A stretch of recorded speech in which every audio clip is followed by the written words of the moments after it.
নমস্কার। পেত্নীর প্রতিশোধের পরবর্তী পর্ব আজকে শোনাব। দুপুর 12টার পর রতিকান্ত বাইকে করে রেজিস্ট্রি অফিসে গেল। পাঁচুগুন্ডা আর তার শাগরেদরা ঝন্টুকে নিয়ে সেখানে উপস্থিত আছে। ঝন্টুর চোখ দুটো লাল হয়ে আছে, বোঝা যাচ্ছে সে খুব কেঁদেছে। চোখ দুটো ফুলে গেছে। সে গরিব মানুষ, তার ছোট একটা ভাঙাচোরা বেড়ার বাড়ি আর এই জমিটুকু ছাড়া আর কিছু নেই। এই জমিটুকু চাষ করে সে তার স্ত্রী আর মেয়েকে নিয়ে কোনো মতে দিন গুজরায়। তার বুকটা ভেঙে যাচ্ছে। এখন সে জমিটা রতিকান্তকে লিখে দেবে। তার আর এই জমিটা থাকবে না। কি করে সে খাবে এটাই ভাবছে। চোখ দিয়ে শ্রাবণের ধারা নেমে আসছে। পাঁচুগুন্ডা ঝন্টুর দিকে একটা কলম আর দলিল এগিয়ে দিয়ে বলল, সই করো। ঝন্টুর হাত কাঁপছে। সে কলমটা নিয়ে দলিলে সই করতে গেল। কলমটা ভেঙে গেল। পাঁচুগুন্ডা রেগে বলল, শালা, কলম ধরতেও পারিস না। সে তাকে আরেকটি কলম দিল। ঝন্টু কলমটি নিয়ে কাঁপা কাঁপা হাতে সই করছে। এবারও কলমটি ভেঙে গেল। রতিকান্ত রেগে বলল, ইয়ার কি হচ্ছে নাকি? কলম ভাঙছে কি করে? ইচ্ছে করে ভাঙছিস নাকি? ঝন্টু বিস্ময় ভরা চোখে রতিকান্তের দিকে তাকিয়ে বলল, কি করে কলম ভাঙলো বুঝতে পারলাম না বাবু। পাঁচুগুন্ডা রাগে গজগজ করতে করতে আরেকটা কলম ঝন্টুকে দিল। ঝন্টু সই করছে। হঠাৎ পেনের ভেতর থেকে কালি বেরিয়ে ছড়িয়ে পড়ল। প্রথম পাতা ভেদ করে অন্য পাতাগুলোতেও কালি চলে গেল। পুরো সব পাতা কালিতে ভরে গেল। দলিল নষ্ট হলো। রতিকান্ত রাগান্বিত হয়ে পাঁচুগুন্ডাকে বলল, কি কলম দিয়েছিস? ভেঙে গেল, কালি বেরিয়ে দলিলটাই নষ্ট হলো। পাঁচুগুন্ডা বলল, কলম তো ঠিকই আছে, এই ঝন্টু হারামজাদাটাই ইচ্ছে করে কলম ভেঙেছে, কালি ফেলে দলিল নষ্ট করেছে, নইলে এমন তো কোনো দিন হয়নি।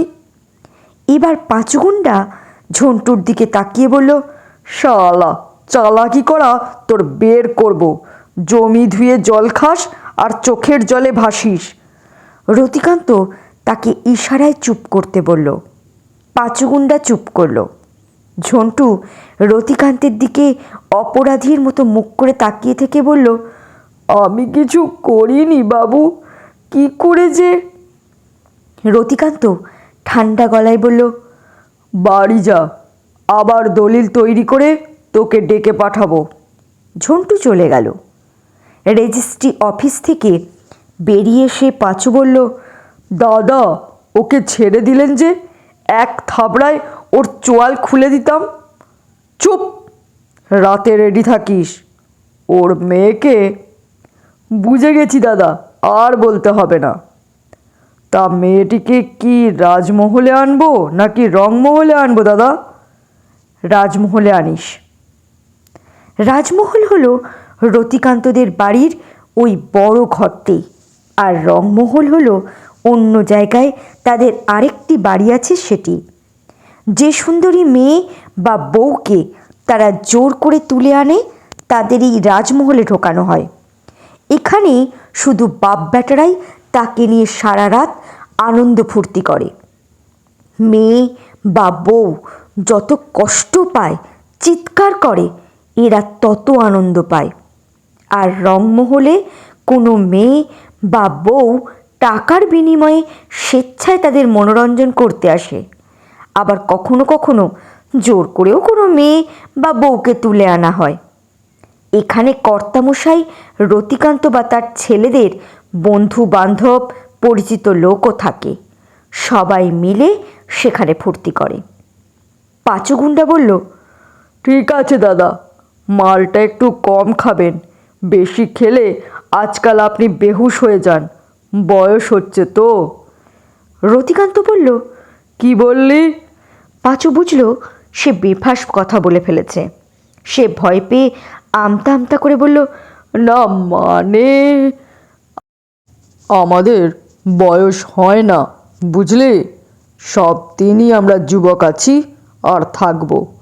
আমাদের শরীরের তেজ কখনো কমবে না।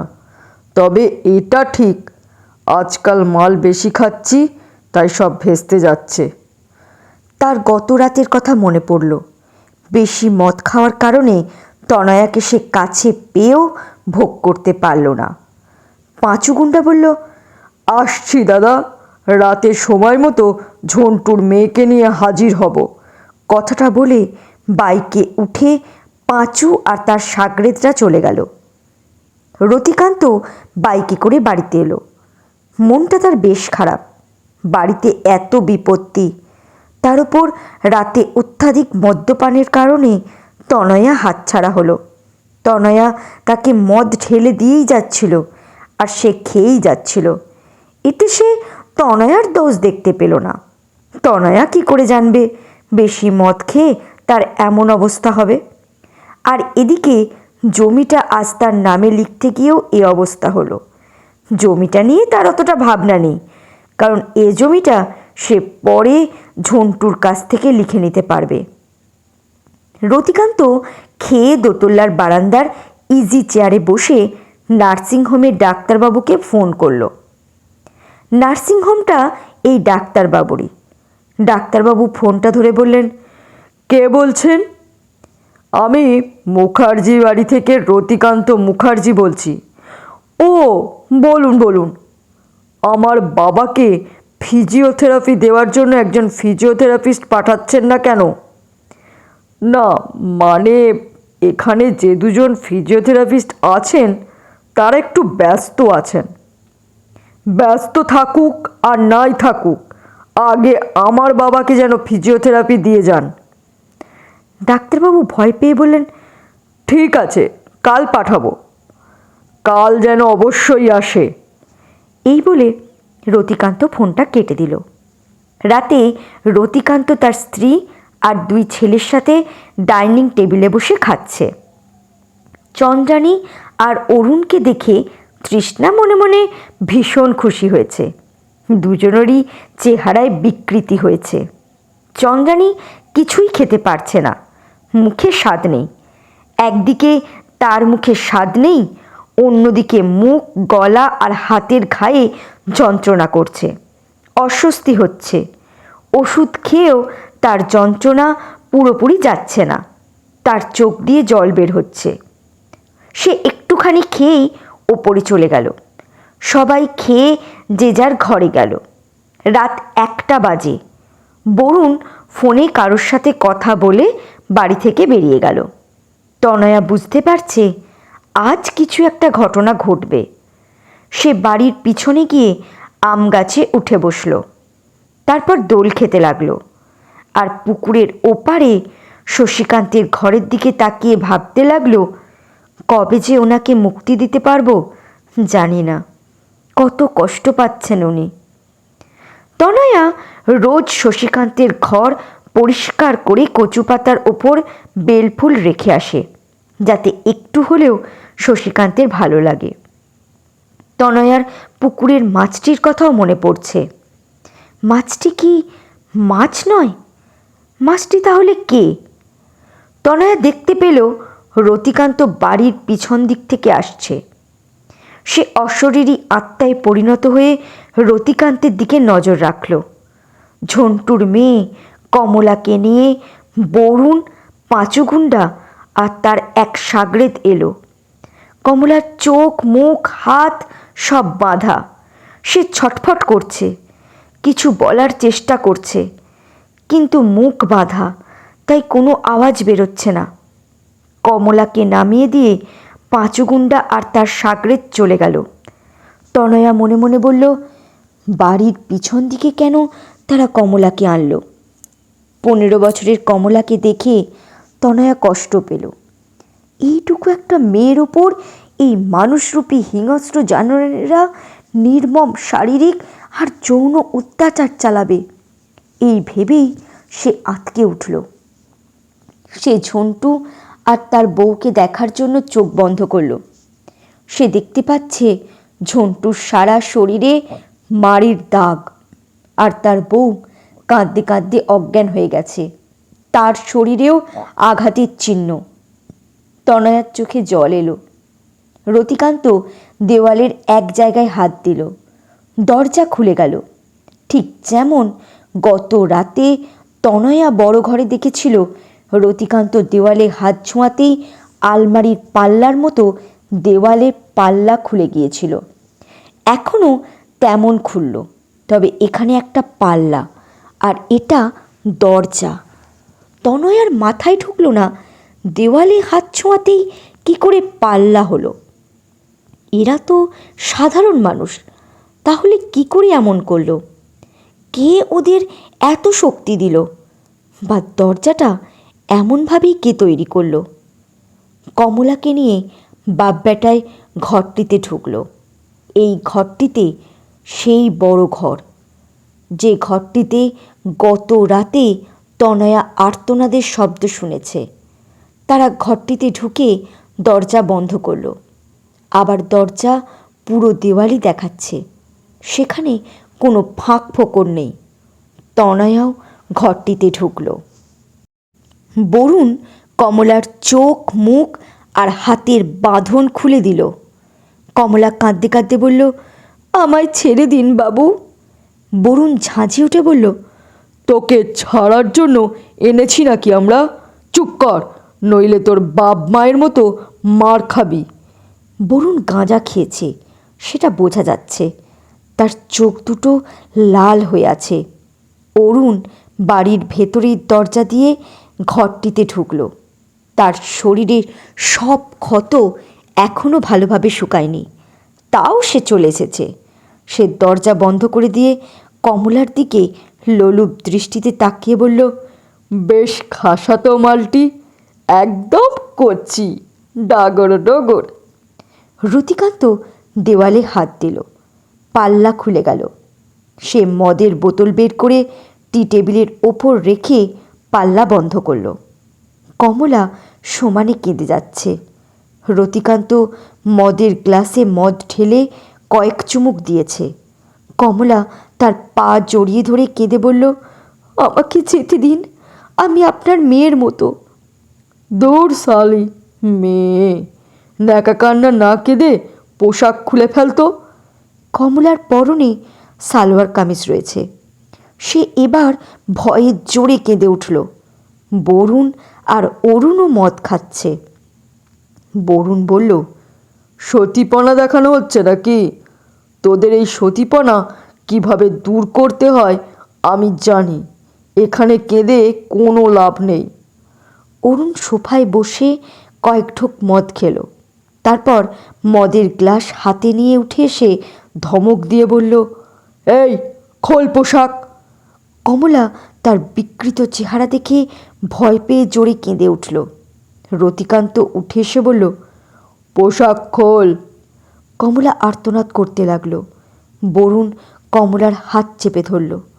রতিকান্ত কমলার পরনের কামিজ খুলতে গেল। কমলা তাকে জোরে ধাক্কা মারল। রতিকান্ত ছিটকে পড়ে বলল, এই শালি, আমায় ফেলে দিলি? কমলা কি হলো বুঝতে পারল না। কেউ যেন তাকে দিয়ে লাথি মারালো। রতিকান্ত উঠল। তাকে ভয়ঙ্কর দেখাচ্ছে, ঠিক ক্ষুধার্ত হায়নার মতো। সে আর তার দুই ছেলে মিলে কমলাকে বিবস্ত্র করার চেষ্টা করছে। কমলা প্রাণপণে তার লজ্জা বাঁচানোর চেষ্টা করছে। তনয়া অশরীরী আত্মা হয়ে সব কিছু দেখছে। তার ইচ্ছে করছে সব কটাকে এক্ষুনি শেষ করে দিতে, কিন্তু না, সে তা করবে না। সে তাদের চরম শাস্তি দিয়ে মারবে। সে তার উপস্থিতি দেখাতে পারছে না, তাহলে সে যে এ বাড়ির রহস্যের সমাধান করে সবাইকে ন্যায় পাইয়ে দিতে পারবে না। তাকে ধৈর্য ধরতেই হবে। তার ভীষণ কষ্ট হচ্ছে।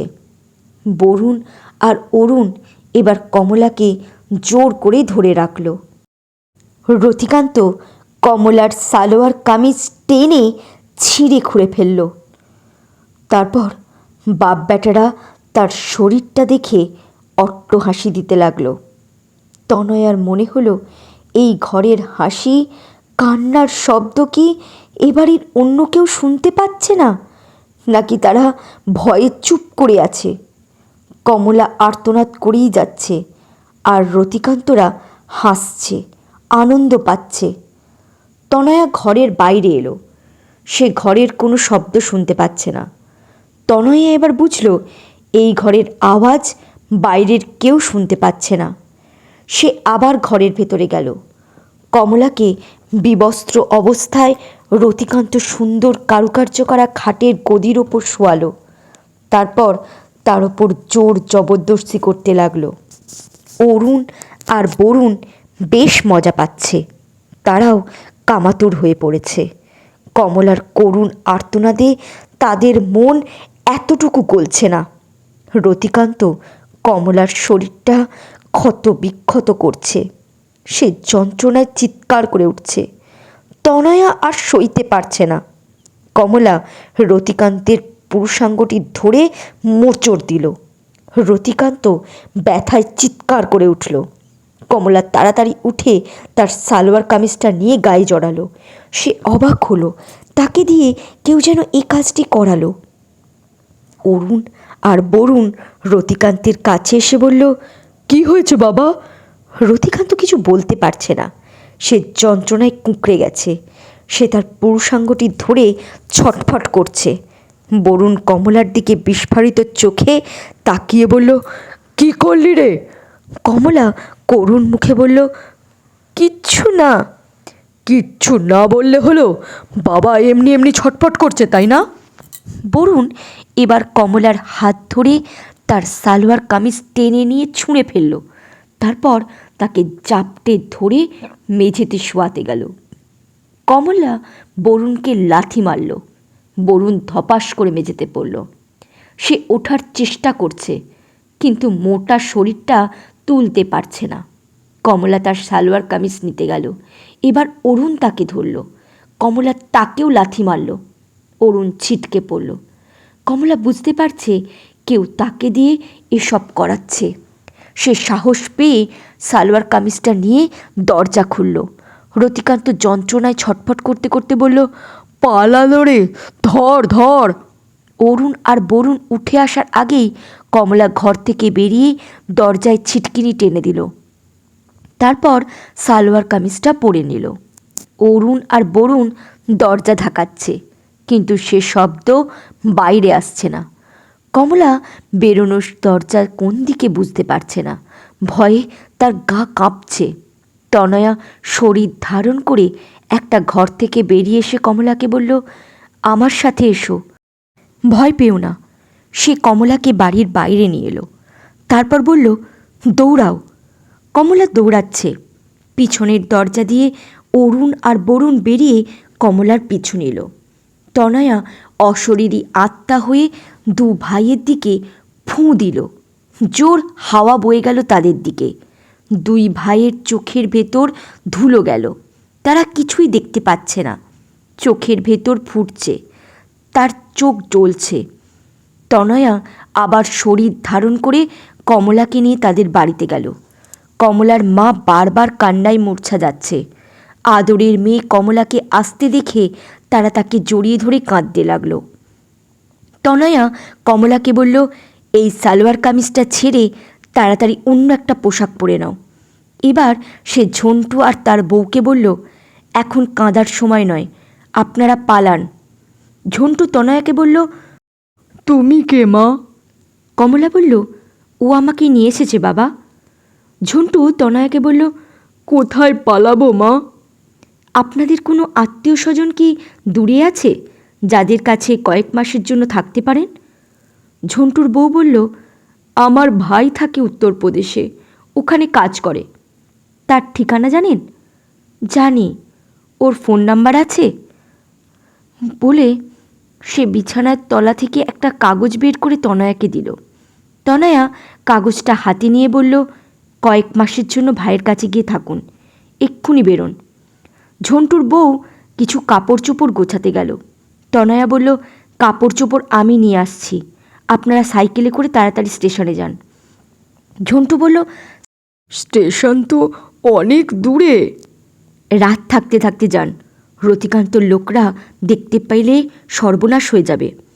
ঝন্টু ঘরে থাকা সামান্য কিছু টাকা নিয়ে মেয়েকে সাইকেলের সামনে আর বউকে পিছনে বসিয়ে ঊর্ধ্বশ্বাসে সাইকেল চালিয়ে যাচ্ছে। তনয়া তাদের কাপড় চোপড় সব নিয়ে ওদের পিছন পিছন যাচ্ছে। ঝন্টুর সাইকেল যেন ঝড়ের বেগে চলেছে। ঝন্টু বুঝতে পারছে না কিভাবে এত জোরে সে সাইকেল চালাচ্ছে।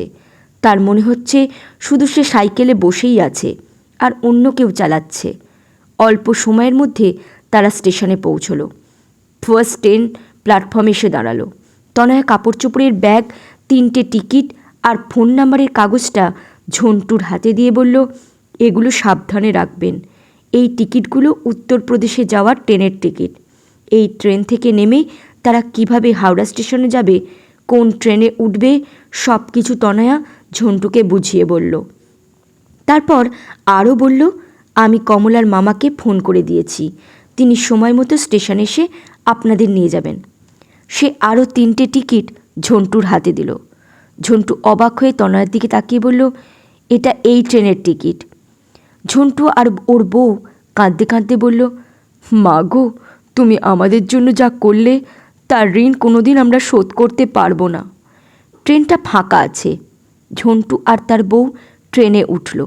তনয়া দেখল কমলা তার হাত ধরে আছে। ট্রেন এক্ষুনি ছাড়বে। কমলা বলল, দিদি তুমিও চলো আমাদের সাথে, তুমি আমাদের সাহায্য করেছো জানতে পারলে ওরা তোমাকে ছাড়বে না। আমার কিছু হবে না, ওঠো, ট্রেন ছেড়ে দেবে। তনয়া কমলার হাত ছাড়িয়ে নিল। কমলা কাঁদতে কাঁদতে ট্রেনে উঠল। ট্রেন ছেড়ে দিল। তনয়া ফিরে এলো মুখার্জি বাড়িতে। বরুণ রতিকান্তকে নিয়ে নার্সিংহোমে গেল। তনয়া উঠোনে দাঁড়িয়ে আছে। প্রায় ভোর হয়ে এসেছে। পাখির কিচিরমিচির ডাক শোনা যাচ্ছে। তনয়ার বেশ ভালো লাগছে। নকুল উদ্ভ্রান্তের মতো জোর পায়ে হেঁটে বাড়ির সামনের গেট খুলে ভেতরে ঢুকল। নকুল তনয়াকে দেখে বলল, তুমি এখানে? তার গলাটা ধরে এলো, আর কিছু বলতে পারল না। তনয়া তার ঘাড়ে হাত দিয়ে বলল, কাঁদছো কেন? কোথায় গিয়েছিলে? তুমি ঠিক আছো তো? আমার বড্ড চিন্তা হচ্ছিল, তোমাকে সারা জায়গায় খুঁজে বেড়াচ্ছি। ঠিক আছি। যাক, এবার একটু স্বস্তি পেলাম। জানো, রাতে মনে হয় জেঠুর লোকেরা কমলাকে উঠিয়ে নিয়ে এসেছিল। ওকে মনে হয় মেরেই ফেলেছে। আমিও মরার মতো ঘুমাচ্ছিলাম, কিছুই জানতে পারলাম না। এই বলে নকুল কাঁদতে লাগলো। জানলি কি করতে? সেও ঠিক, কিছুই করতে পারতাম না। কমলাকে ওরা উঠিয়ে আনতে পারে সে কথা কি দেখে তোমার মনে হলো? তালা দেওয়া বড় ঘরটি থেকে জেঠুকে বের করে বরুণদা তাকে নার্সিংহোমে নিয়ে গেছে। জেঠু যন্ত্রণায় ছটফট করছিল। জানি না কি হয়েছে জেঠুর।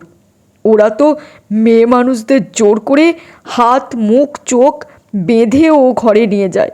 আর আমি যাদের যাদের ও ঘরে নিয়ে যেতে দেখেছি তাদের কাউকে আজ পর্যন্ত বেরোতে দেখিনি। যেদিন কোনো মেয়ে বা বউকে ধরে আনে সেদিনই ওরা ওই ঘরে ঢোকে, নইলে ঘরটি তালা বন্ধ থাকে। তুমি কখনো ও ঘরে ঢুকেছ? না, আমাদের ঢোকা বারণ। ওই ঘরটা শুধুমাত্র ঠাকুরদা, তার বড় ছেলে আর নাতিদের আনন্দ ফুর্তির ঘর। জানি না ঝন্টু কাকা কি করছে, আমি দেখে আসছি, তুমি ঘরে যাও। তনয়া ঘরে ঢুকল। তৃষ্ণা ব্যস্ত হয়ে বলল, কোথায় গিয়েছিলে তুমি? আমরা সবাই চিন্তা করছি। পরমা দেবী কেঁদে ফেলে তনয়াকে জড়িয়ে ধরে বললেন, না বলে কোথাও যাস না রে। জঙ্গলের শিয়ালের চেয়েও এ বাড়ির শিয়াল কুকুরদের ভয় আমার অনেক বেশি। কেঁদো না ঠাকুমা, আমার কিছু হয়নি। জানি না কার সর্বনাশ হলো। চিন্তা করো না ঠাকুমা, আমার দেরি হয়ে গেছে, তাড়াতাড়ি কাজগুলো সারি। তৃষ্ণা বলল, তুমি ঠাকুমার কাছে বসো, আমি কাজ সারছি। পরমা দেবী বললেন, আমার কি বসে থাকার সময় আছে? ওই বুড়োটাকে আমার আবার দেখতে যেতে হবে।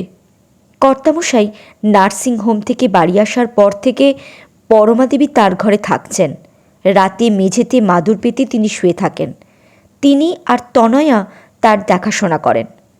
তৃষ্ণা আর তনয়া মিলে ঘরের সমস্ত কাজকর্ম ঝটপট সারছে। নকুল ছুটতে ছুটতে রান্নাঘরে ঢুকল। তনয়া রান্না করছে আর তৃষ্ণা সবজি কাটছে। নকুলকে ভীত দেখাচ্ছে। সে বলল, সর্বনাশ হয়েছে। তৃষ্ণা বলল, কি হয়েছে নকুলদা? কমলা আর তার বাবা মাকে পাওয়া যাচ্ছে না। জেঠুর লোকেরা তাদের হন্যে হয়ে খুঁজছে। পাঁচু গুন্ডারা ঝন্টু কাকুর বেড়ার বাড়িটা ভেঙে দিয়েছে। তৃষ্ণা ভয় পেয়ে বলল, এবার কি তবে ঝন্টু কাকুর? ওরা ঝন্টু কাকুদের পেলে মেরে ফেলবে তো। তনয়া নিরুত্তর রইল। নকুল বলল, একটা কথা বলা হয়নি। নার্সিংহোম থেকে জেঠুকে কলকাতার হাসপাতালে রেফার করেছে। জেঠুর অবস্থা নাকি ভালো না।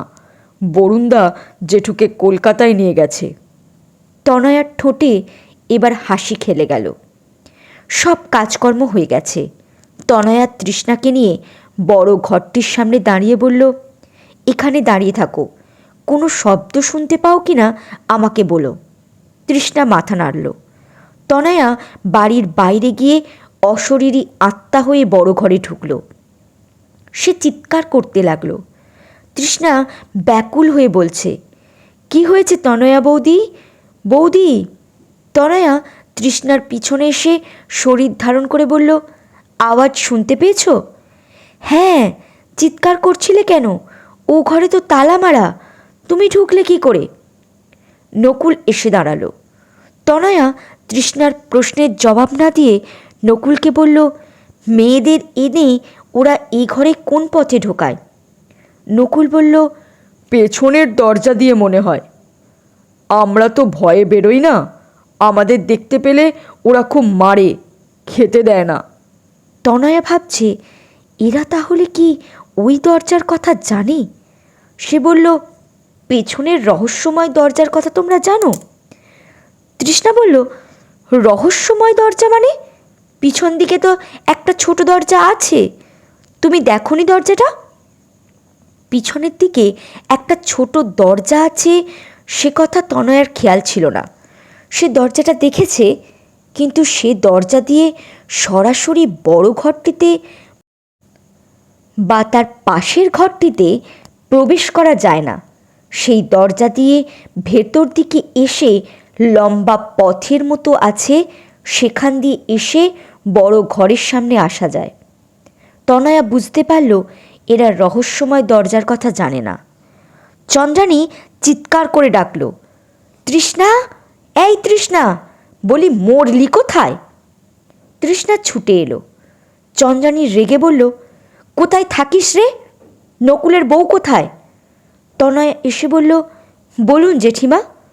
কড়া করে গ্যাসে আদা দিয়ে 1 কাপ চা করো। চন্দ্রানী গ্যাস জ্বালানোর কথা বলতে তনয়া আর তৃষ্ণা অবাক হলো। তনয়া গ্যাসের কাছে গেল। সে বুঝতে পারল জেঠিমা কেন তাকে গ্যাসে চা করতে বলেছে। গ্যাসের রেগুলেটরের নবটা খোলা আছে, গ্যাসের বার্নারের নবও খোলা আছে। গ্যাস বেরোচ্ছে, ঘর দিয়ে গ্যাসের গন্ধ বেরোচ্ছে। সে গ্যাস জ্বালাতেই পুড়ে মরবে। তনয়া হাসতে হাসতে গ্যাস জ্বালিয়ে চায়ের জল বসালো। চন্দ্রানী খাওয়ার ঘর থেকে মুখ বাড়িয়ে উৎসুক হয়ে দেখছে।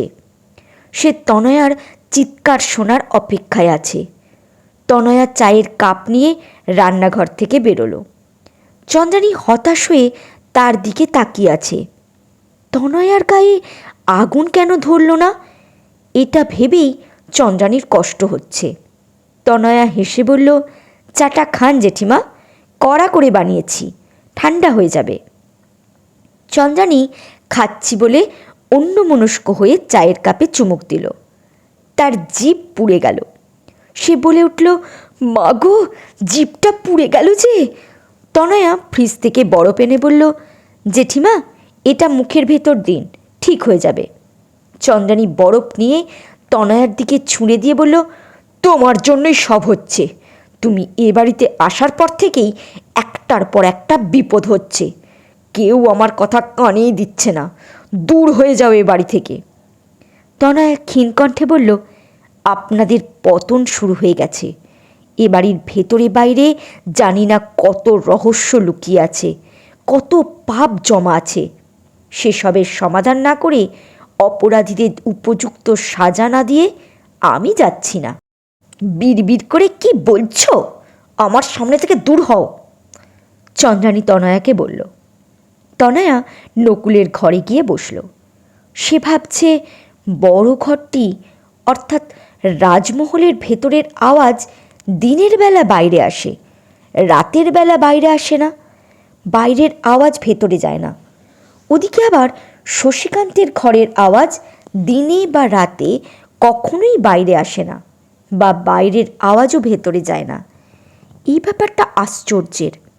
রাজমহলে গেলে কি সে যে ক্ষীণ কণ্ঠের আর্তনাদ শুনতে পাচ্ছিল, সেই আর্তনাদ কমলার মতো নির্যাতিত মেয়ে বা বউদের, এটা তার কাছে পরিষ্কার হলো।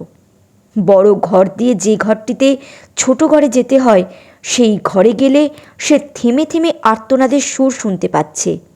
ঘরটিতে ওরা ঠিক কী করত?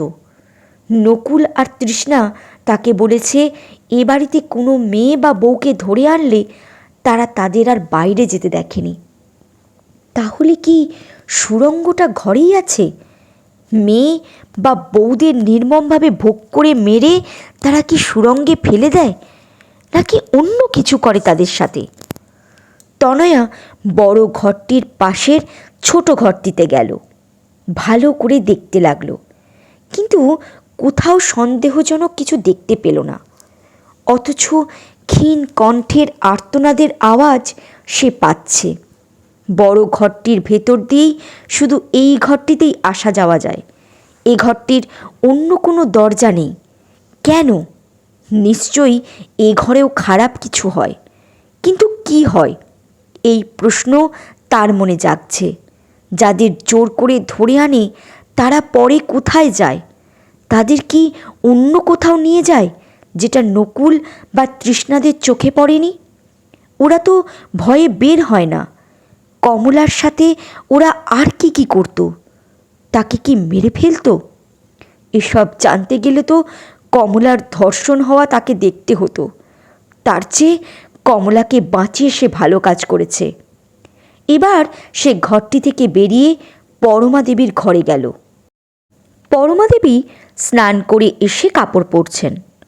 তনয়া বলল, ঠাকুমা দাও শাড়িটা, আমি তোমাকে সুন্দর করে পরিয়ে দিই। দূর পাগলি, বুড়ো হয়েছি, এখন একরকম গায়ে জড়িয়ে রাখলেই হলো। তোদের এখন সুন্দর করে শাড়ি পরার বয়স, সাজার বয়স, আনন্দ করার বয়স। অথচ পরমা দেবীর মনটা খারাপ হয়ে গেল। তৃষ্ণা পাশে বসে রয়েছে। সে তনয়াকে বলল, তুমি আমার কাছে এসে বসো, তোমাকে সুন্দর করে সাজিয়ে দিই। আমার কাছে কোনো সাজের জিনিস নেই। সেদিন জেঠিমা একটা ক্রিম ফেলে দিয়েছিল, আমি সেটা কুড়িয়ে এনেছি। ওটাই তোমার মুখে মাখাবো আর সুন্দর করে চুল বেঁধে দেব। নকুলদা তোমাকে দেখে চোখ ফেরাতেই পারবে না। তাই বুঝি? তোমাকে সাজালেও নকুলদা চোখ ফেরাতে পারবে না। তৃষ্ণা মন খারাপ করে বলল, ও কি বলছো বৌদি? আমি আর তুমি কি এক? তুমি হলে তার বউ, আর আমি এ বাড়ির কাজের মেয়ে। আমি, তুমি, তোমার নকুলদার ঠাকুমা, আমরা চারজনই তো এ বাড়ির কাজের লোক, তাই না? তৃষ্ণা ধরা গলায় বলল, হ্যাঁ, কিন্তু তোমরা তো এ বাড়ির মানুষ। পরমা দেবী বললেন, তুই বুঝি পর, তুইও আমাদের মতো এ বাড়ির মানুষ। আমার কাছে নকুল যেমন, তুই আর তনয়াও তেমন, বুঝলি? তৃষ্ণার চোখ ছলছল করছে। তনয়া বলল, কি সুন্দর ঘন কালো লম্বা চুল তোমার, দাও আঁচড়ে দিই। তনয়া তৃষ্ণার চুল আঁচড়ে খোপা করে দিল, তারপর মুখে ক্রিম মাখালো। তৃষ্ণাকে বেশ সুন্দর দেখতে লাগছে। নকুল ঘরে ঢুকল। তনয়া তাকে বলল, দেখো তো তৃষ্ণাকে কি সুন্দর লাগছে দেখতে। নকুল শুকনো হাসি দিয়ে তৃষ্ণাকে বলল, তোকে সুন্দর দেখাচ্ছে। তৃষ্ণা কিছু বলল না, মুখটা ভার করে রইল। তনয়া বুঝতে পারল নকুলের ওপর তৃষ্ণার অভিমান হয়েছে। নকুল একটা দীর্ঘশ্বাস ফেলে বলল, ঝন্টু কাকুর জন্য চিন্তা হচ্ছে। তনয়া বলল, চিন্তা করো না, ঝন্টু কাকু নিশ্চয়ই নিরাপদে আছেন। অরুণ দরজার বাইরে দাঁড়িয়ে ডাকল, তনয়া, এই তনয়া। তনয়া ঘর থেকে বেরোলো। অরুণ তাকে বলল, আমাকে খেতে দাও। চন্দ্রানীও খেতে এলো। তনয়া তাদের খাবার দিল। তাদের দুজনের কুৎসিত চেহারা দেখে তৃষ্ণা দরজার আড়ালে দাঁড়িয়ে হাসছে। চন্দ্রানী মাছ মাংস সবেতেই কামড় বসাচ্ছে, কিন্তু কিছুই খেতে পারছে না। তার পেটে খিদে থাকে, অথচ কোনো খাবার খেতে ভালো লাগে না। না খেতে পারাতে সে অনেকটাই শুকিয়ে গেছে। তার চেহারায় আর আগের মতো গ্লেজ নেই। সে হাত ধুয়ে খিদে পেটেই ওপরে উঠে গেল। অরুণেরও খাওয়া হয়ে গেছে, সেও ওপরে গেল। নকুল, তৃষ্ণা আর পরমাদেবীও খেয়ে ঘরে গেল বিশ্রাম করতে। তনয়া বিকালের সব কাজ সেরে নিল। সন্ধ্যের সময় সন্ধে দিয়ে রান্নাটাও সারল। রাতে সবার খাওয়া হলে যে যার ঘরে গেল। নকুলের খুব ঘুম, সে শোয়ার সাথে সাথেই ঘুমিয়ে পড়ল। রাত 1টা নাগাদ তনয়া নকুলের ঘর থেকে বেরিয়ে কর্তামশাইয়ের ঘরে ঢুকল। কর্তামশাইয়ের ঘরে ডিম লাইট জ্বলছে, জানলা দিয়ে জ্যোৎস্নার আলো আসছে। মেঝেতে মাদুর পেতে পরমাদেবী ঘুমিয়ে আছেন। অসাধারণ কারুকার্য করা খাটে মাদুরে শুয়ে আছেন কর্তামশাই। তার চোখে ঘুম নেই। তিনি তনয়ার দিকে তাকালেন। তনয়া ব্যঙ্গের হাসি হাসল। কর্তামশাই তাকে কিছু বলতে গেলেন, কিন্তু পারলেন না। তিনি হাত তুলতে গিয়েও ব্যর্থ হলেন। হঠাৎ ঘরের ডিম লাইটটা নিভে গেল, জানলা বন্ধ হয়ে গেল। ঘরটি অন্ধকারে ভরে গেল। দেওয়ালে টাঙানো বাঘ, সিংহ, হায়না, হিংস্র পশুরা জীবন্ত হয়ে উঠল। তারা ভয়ঙ্করভাবে ডাকতে লাগলো। ঘর কেঁপে উঠেছে। কর্তামশাই পশুগুলোকে দেখতে পাচ্ছেন। তার চোখ বড় বড় হয়ে গেল। তার চোখ দুটো যেন ঠিকরে বেরিয়ে আসতে চাইছে। তিনি কিছু বলার আপ্রাণ চেষ্টা করছেন, কিন্তু গলা দিয়ে কিচ্ছু বেরোচ্ছে না। এবার তিনি মেয়েলি গলার আওয়াজ শুনলেন, আপনারও ভয় আছে কর্তামশাই? কত মানুষের সর্বনাশ করেছেন। শুয়ে শুয়ে তাদের কথা ভাবুন, তাদের আর্তনাদের সুর শোনার চেষ্টা করুন। আর তো কিছুই করতে পারবেন না। দাঁতও নেই যে মাংসের হাড় চিবিয়ে আয়েশ করে খাবেন। কোনো কিছুই আর আয়েশ করে খেতে পারবেন না। লিকুইড খাবারই খেতে হবে। হাঁটা চলা, কথা বলাও বন্ধ।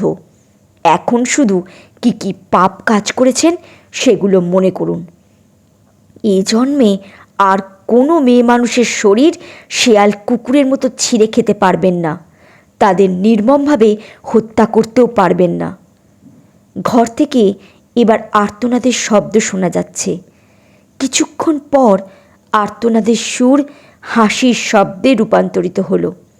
কর্তামশাইয়ের কান ফেটে যাচ্ছে।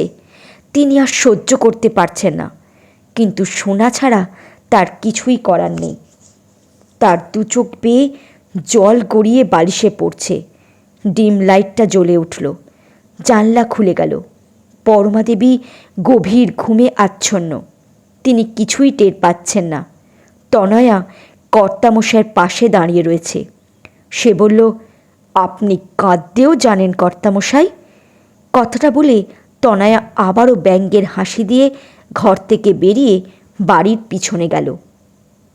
নিটোল চাঁদ তার ঝলমলে আলোর পসরা নিয়ে উপর আকাশে আবির্ভূত হয়েছে।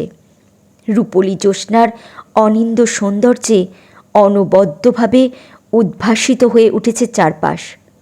প্রকৃতি ভেদ করে চাঁদ তার উজ্জ্বল স্নিগ্ধ আলো চারিদিক ছড়িয়ে দিচ্ছে। তনয়া মুগ্ধ হয়ে চারিপাশ দেখছে। ঝলমল করছে পুকুরের জল। তনয়া পুকুরের পিছনের দিকের পাড়ে গিয়ে বসল। পুকুরের মাছগুলো খেলা করছে। সে সেই মাছটিকে দেখতে পেল। মাছটি ভেসে উঠে জল খাচ্ছে। আজ আর সে মাছটিকে তুলল না। তাকে দেখে তার কষ্ট হচ্ছে। সে পুকুর পাড় থেকে উঠে বাড়ির সামনে আসছে। হঠাৎ দেখল একটা ছায়ামূর্তি বাড়ির গেটের সামনে পায়চারি করছে। সে ছুটে গেল বাড়ির সামনের গেটের কাছে। ছায়ামূর্তিটা কোথায় চলে গেল? তনয়া চারদিকে দেখতে লাগলো, কিন্তু ছায়ামূর্তিটাকে সে খুঁজে পেল না। তার কাছে ব্যাপারটা অদ্ভুত লাগলো। সে ভাবতে লাগলো, ছায়ামূর্তিটা কে? ছায়ামূর্তিটি কি তাকে অদৃশ্য হলো কেন তাকে দেখে? সে তো আগে কখনো ছায়ামূর্তিটিকে দেখতে পায়নি। ছায়ামূর্তিটি কি আগেও ছিল এখানে? সে হয়তো তাকে দেখতে পায়নি, নাকি নতুন উদয় হয়েছে? কেউ কি তাকে পাহারায় রেখেছে? যদি রাখে তবে কেন রেখেছে? এ বাড়ির সবাই সংকটে আছে, আর এরা জানে না সে অশরীরী আত্মা। শুধুমাত্র কালুতান্ত্রিক জানে, আর কর্তামশাই এবার জানতে পেরেছেন। কিন্তু কিছুই করার নেই তার। কালুতান্ত্রিক রতিকান্তদের বলে গেছেন এ বাড়িতে সব ঠিক আছে। তবে এই ছায়ামূর্তির আবির্ভাব হলো কিভাবে? সে অদৃশ্যই বা হলো কেন? ছায়ামূর্তিটি কি পাশে থেকে তাকে দেখছে, অথচ সে তাকে দেখতে পাচ্ছে না? নতুন চিন্তা তনয়ার মাথায় ভর করেছে। তনয়া মন খারাপ করে বাড়ির পিছনে গিয়ে আম গাছটায় উঠে দোল খেতে লাগলো, আর নানা ভাবনায় ডুবে গেল। অমাবস্যা আসার এখনও বেশ কয়েকদিন দেরি আছে। কালী জঙ্গলে যাওয়ার জন্য সে তৈরি হয়েই আছে। তার আর দেরি সহ্য হচ্ছে না। দোল খেতে খেতে তার চোখ উপরের দিকে গেল। তার মনে হলো আম গাছের মগডালে কিছু একটা আছে। সে তাকিয়ে থাকলো, কিন্তু কিছু দেখতে পাচ্ছে না। এবার সে ডালের উপরে উঠে দাঁড়ালো। মগ ডালটিকে ভালো করে সে নিরীক্ষণ করতে লাগলো। পাতার আড়ালে ছোট্ট একটা পাখি অসাড়ের মতো বসে আছে। তনয়া তার হাত লম্বা করে পাখিটিকে ছুঁতে গেল। ফুরুত করে পাখিটি উড়ে পালালো। পাখিটি নিমেষের মধ্যে কোন দিকে গেল তনয়া বুঝতে পারল না। সে পাখিটিকে দেখার চেষ্টা করেও দেখতে পারল না।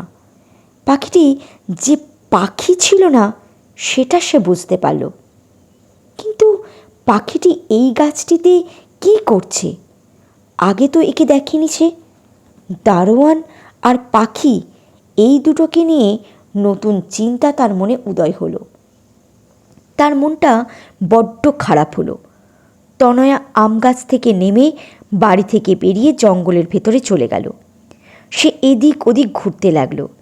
এ ডাল থেকে ও ডালে ঝুল খাচ্ছে। তার বেশ মজা লাগছে। হঠাৎ তার চোখ গেল দূরে একটা গাছের দিকে। ছায়ামূর্তিটি গাছের নিচে দাঁড়িয়ে আছে। তনয়া তাকাতেই ছায়ামূর্তিটি গাছের আড়ালে লুকিয়ে পড়ল। তনয়া চিন্তায় পড়ল, এই কেন এখানে এলো? আর সে তাকাতেই কেন সে লুকিয়ে পড়ল? তবে কি ছায়ামূর্তিটি তার পিছু নিচ্ছে? সে তার প্রশ্নের কোনো উত্তর খুঁজে পাচ্ছে না। সে মনমরা হয়ে বাড়িতে ফিরে এলো। আজকে শুনলেন পেত্নীর প্রতিশোধের 26 থেকে 29 পর্ব। পরবর্তী পর্ব খুব শীঘ্রই চলে আসবে। ধন্যবাদ।